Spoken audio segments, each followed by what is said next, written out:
Ma'am, VP Sara raised doubts over the results of the recent midterm election. Sabi niya, may nakausap siyang IT experts na nagsasabing hindi pwedeng totoo yung mga numerong lumabas at sinabihan niya daw ang PDP na questionin kung paano ginawa ang proseso ng bilangan. How does the palace view such claim from the Vice President? Well, sa mga ganito kasi, wish lang nila yon. Libre naman ang mangarap. Ang pangarap na iyon ay, sa ngayon, ay hindi mangyayari. Ang pangarap sana ay huwag gawing realidad, baka maraming maniwala. So, kung ano po ang resolusyon, ang naging resulta ng eleksyon, igalang na lang po natin.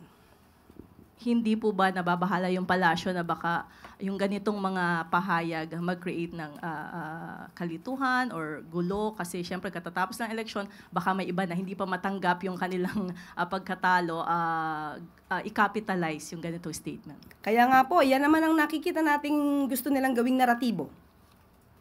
Sirain pati ang institusyon, ang kredibilidad ng eleksyon, pati na ang COMELEC. Yan ang talagang ninanais nila.